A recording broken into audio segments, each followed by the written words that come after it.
Hi Beth, we're doing this year we'd like to do our year in reviews slightly different with a video instead of a written piece. So I'd like to get your thoughts on the following questions if that's okay. Yeah, of course. So this year has been a little bit different, but I'd like to get your opinion on the biggest achievements and the biggest project wins for the components team for 2020. Okay, I think for 2020, one of our biggest achievements has got to be the customisation we've done in waveguide. So we've worked on a couple of really big projects this year that have been highly customised to the end user's goal. Lots of different things to take into consideration: performance, shape, spec, etc. So that's been fantastic. And also we've started to see a real increase in demand for waveguide filters. So with the rollout of 5G, we've seen at least a couple of major satellite operators coming to us for waveguide filters, some of which have already shipped to them, and then we've got that going on into next year as well. Bro, sounds good for the components team. Yeah. So also, I'd like to get your thoughts on the key satcom trends for 2021 for components in general or for the regions that you cover.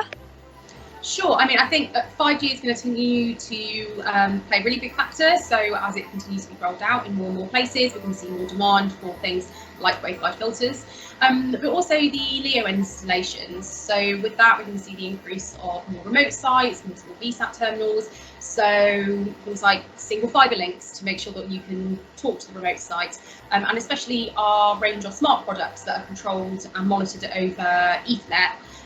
Offers a much more compact and kind of easy movable option to, say, a rack-mounted system. So I think that's probably where we're going to see growth in components next year. Brill. And then moving on from that, which product release for the components team do you think has had the biggest impact on your region or, the market in general? So I think probably the growth of our filter range has really impacted us massively this year. So we're able to offer really customised filters to make sure that they exactly meet the end user's needs. And we're also willing to work with small quantities, so for test purposes, but they get rolled out to big projects. We've seen a really big increase in demand in that this year.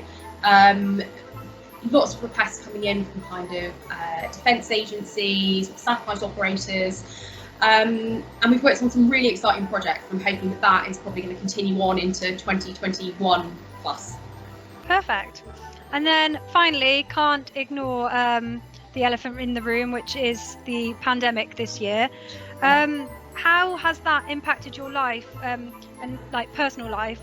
And how have you learned, adapt, overcome the challenges that has been brought to us this year?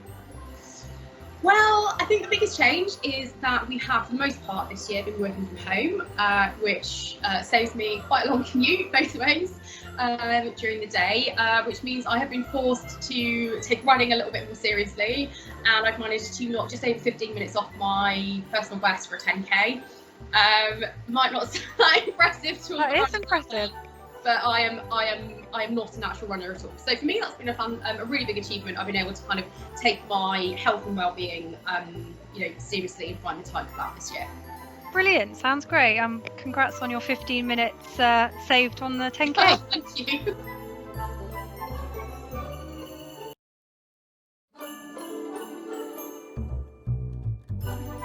Hi Luke, we're doing our year in review for social media, and I'd just like to ask you a couple of questions. So what has been your biggest achievement of 2020? Well, certainly the reallocation of C-band to 5G has provided lots of opportunities for us with some of our larger users of that spectrum. But probably the biggest win has been maintaining such a strong level of service and sales to our customers, especially our integrators that we work so closely with, despite so many challenges and so much uncertainty in the US markets right now.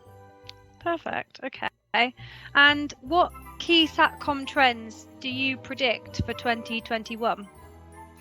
Well, working from home has caused so much demand on reliable communications that I would envisage a trend towards greater use of satellite technology by the MNOs. That's for them to provide wider broadband coverage, especially in the rural areas of the US, increasing the number of ground stations and frequencies in use significantly. Perfect, sounds great. And which ETL product release do you think has had the biggest impact upon your region of the world?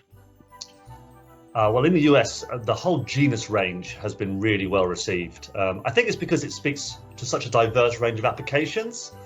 The ability to house sort of 5 different frequency conversion modules up and down in a one new chassis has been a game changer for many US companies.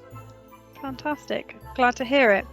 And then finally, how has the pandemic impacted your life? And is there anything positive that you can take from it? Any new habits or skills that you've learned?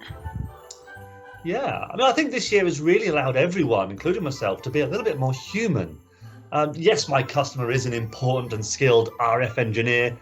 They're also a mother or a father with kids distracting them in the background, which I have as well. So I think we can relate to each other a lot better now, and I hope to carry that forward into 2021. Great. That sounds great. Thank you very much.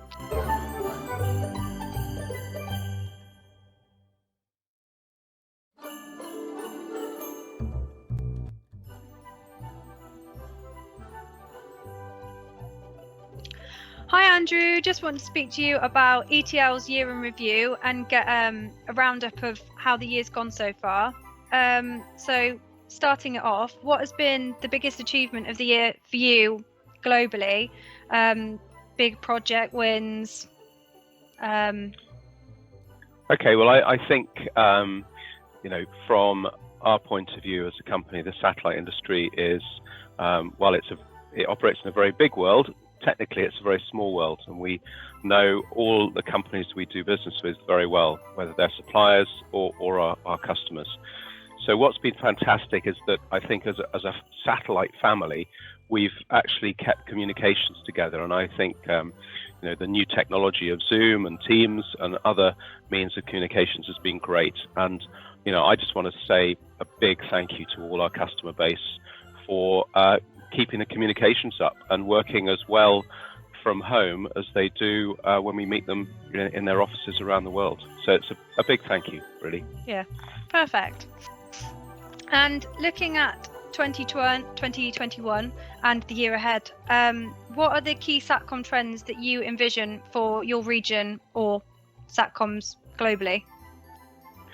Okay, well, I sort of look after the global market. So I'm aware that even though we've had COVID, the actual investment by many of the satellite manufacturers has continued on new satellite constellations. And I'm really pleased this year that we've been involved in supplying equipment for the SES mPOWER constellation, as well as for the Eutelsat Connect constellation, which is going to go live in the next year or so. And obviously we're seeing a lot of activity, a really cool activity actually, from investment from non-satcom companies, which are becoming now big players, such as the Project Kuiper from Amazon, and also the other one from Elon Musk's investment as well, which is SpaceX.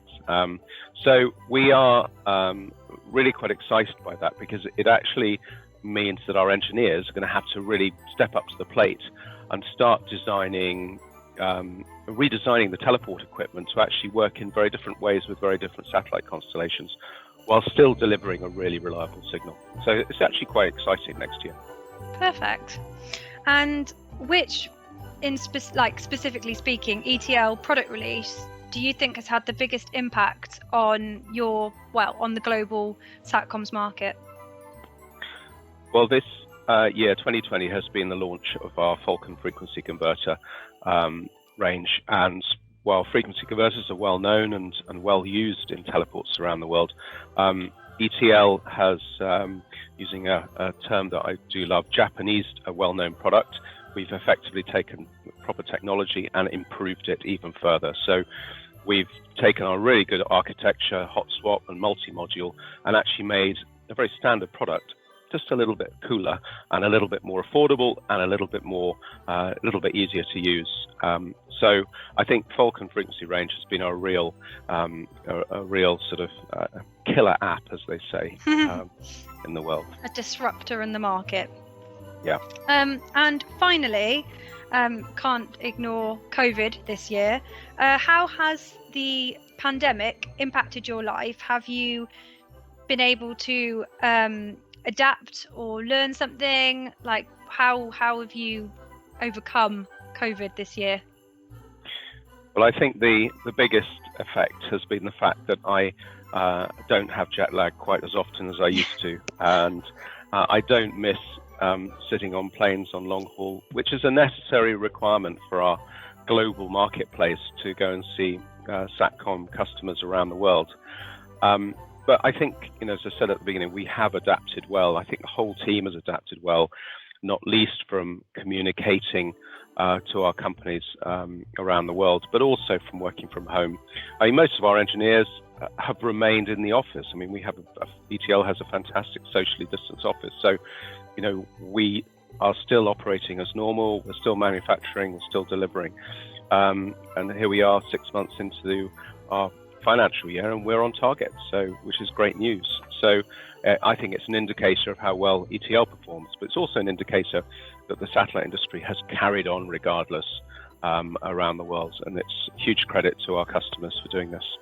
Perfect. Great. Thank you very much for your 2020 year in review. And yeah, brilliant.